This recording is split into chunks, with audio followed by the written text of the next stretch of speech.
So now we're going to talk about storing your stock. One of the easiest long range is freezing. You can freeze it in mason jars, but you must be careful. You need a jar with a straight side. If you read the manufacturer's recommendations, do not use the small top, which is called the regular top, because it has that shoulder right here, which can cause breakage. Don't overfill your jars, and make sure they have a straight side. But maybe you don't have all that many mason jars. Maybe you live in a small house or a dorm room, and your easiest bet is a reclosable plastic bag. Now, when you fill these, I would not recommend you put more than 2 cups in a quart or 2.5 cups in a gallon. You want to remove as much of the air as you can, and you can do that by holding the top up and slowly getting it to a horizontal position until you zip it. And make sure that you buy, if you're freezing these, the best ones, the heavy duty ones, the freezer bags. They are more reliable. Now you can put this in the freezer, but if your freezer is like mine and filled with a lot of stuff, you don't have a really flat way to put it, you end up with something like this, which can be difficult to store. You want to try to get the frozen broth as flat as possible. Well, I have multiple things to show you. I have tried a lot of crazy things. I live in a really cold climate, so it can be below 0 outside. This was meant for barbecuing. It's a big sucker. It wouldn't even fit in my freezer, and I have 3 of them. But you can put the Ziploc bag on there, close it up. I put it outside. Once it's frozen, I can put it in my freezer. But that's kind of ridiculous. So I tried some other things too. If you look around your house, this was slightly smaller. It was also meant for barbecuing, and this fit very perfectly inside there. Close it up.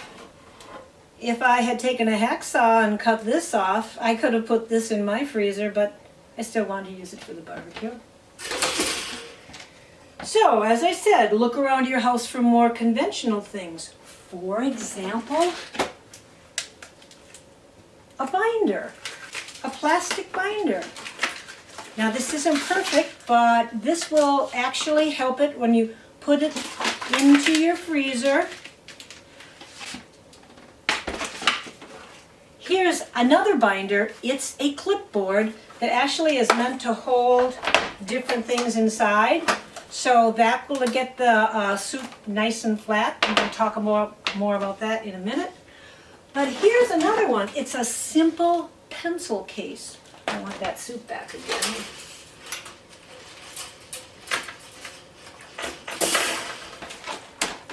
Everybody has a lot of cardboard with all the packages we get in the mail. So I take a piece of cardboard, cut it the size of the bag, and it fits inside the pencil case. It's all plastic, it doesn't take up a lot of room. Put it in there, fold it over, zip it up. Now this can fit into small places in your freezer, and you get a nice flat soup when you're done. They do sell things that make it very easy for you.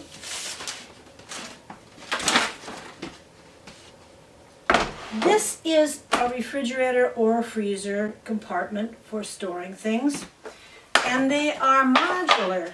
They all stack on side of each other.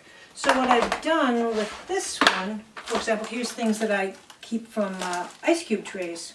I can store the bags in there, and because it's very flat, they all fit. I can get 3 bags inside of these.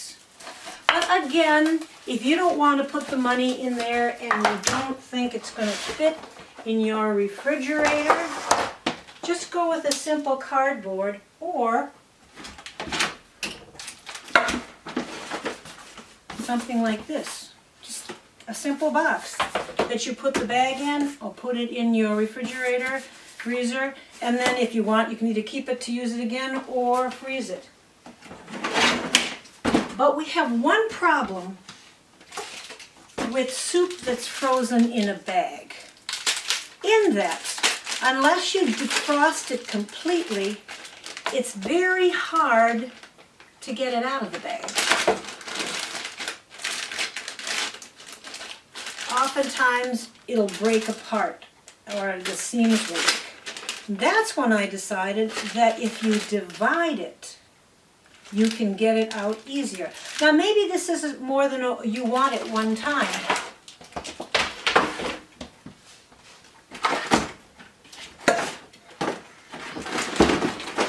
With this one, this is a complicated one, but I'm going to show you a simpler one later. I took dowels and divided it up.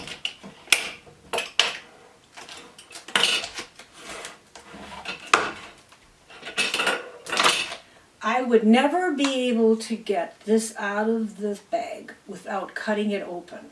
But because of the indentions in it,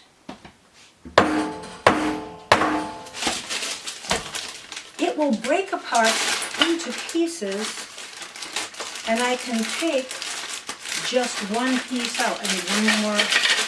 Oh, it's loose. Without destroying the bag, I can use a portion of the bag, seal it up, put it back into the freezer, and use the rest of it later without destroying the bag. But this was a little bit clunky and complicated and ridiculous, just like the barbecue screen. So I kept experimenting. Really, the clipboard worked quite well. With this, I used rulers to create tension in different areas. You can use any kind of dowels or rulers. Take off the clips.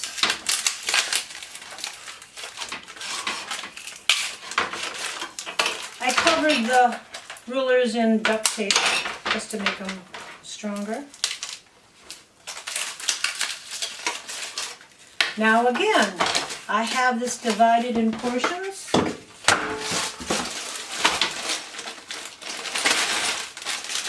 And it's easy to take out, except that it's slippery and cold, to take out one portion without destroying the bag. But there are still more things around the house that can help you with this. I'm going to show you those. In my continuing saga of Ziploc bags in the freezer, I have spent months on this, done so many different things. For example,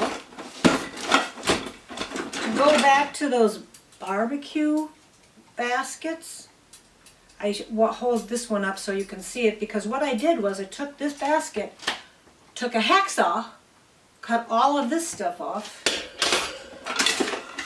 ended up with this simple little thing, and then all I have to do is put the bag in the middle, close it up. I will generally use a clip or a rubber band, and now it's divided into segments that I can separate later. Then I tried this. I have this just to show you what it is. This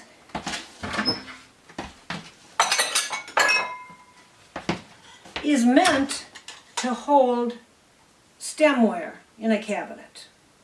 I may use this I may put it somewhere. But I had a cheap little metal one. And I took a hacksaw and cut it out. So I had the individual spines. Now with this one, instead of using pressure, I laid it over a box in case anything's dripping. Now I'm only using gravity. By draping it over that piece, folding back the top, you get a perfect divided bag that you can take apart later very easily. Now, without having to cut anything up, I looked around at my house and I found I had quite a few different containers. This is meant to be a lunch container that had a line down the middle. This was an omelet pan. You could take any of those, just take your bag, lay it over it, and gravity will do it all for you, creating the spine in the middle that makes it easy to separate it.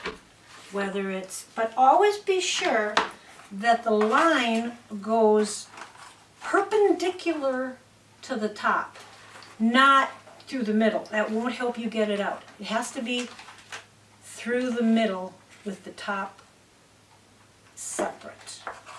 This one, same thing. Just goes like that, and I can separate it when I'm done. This was some good old Tupperware. Again, I have no idea what that was used for, but I can simply put my bag of broth or yogurt or berries or vegetables, and I have it divided into two portions that I can use again. You can do the same thing if you don't even have any of these. If you have pencils or chopsticks, now we're not using gravity, we're going back to the pressure, but you probably have pencils laying around or even pens. I put them together with some tape. If I put a clip on here and put it in the freezer, it'll be nice and divided. I'm going to show you one of those in a minute. So, in conclusion, if you freeze liquids in Ziploc bags, it can be to your advantage if you create areas where the produce is divided, because then you can get parts out of it without completely destroying the bag. Here's a soup I made. This was potato leek soup. This is more than enough for my husband and I. I can put this back in the freezer. Once you freeze liquids in a Ziploc bag, whether or not you put a divider in it or just freeze it flat, probably it's not going to be waterproof anymore. But you can wash it out and reuse it for lots of things. Putting pencils and knickknacks and buttons. You don't have to throw away your Ziploc bags every single time. But with using, whether you try a container with a divider and you let gravity do it, or you use rulers or pencils or just the cardboard to keep it flat, that will make it much easier to store your soup in the freezer. And don't forget, don't use those small marked glass jars. Use the straight edge or a recommended plastic freezer jar.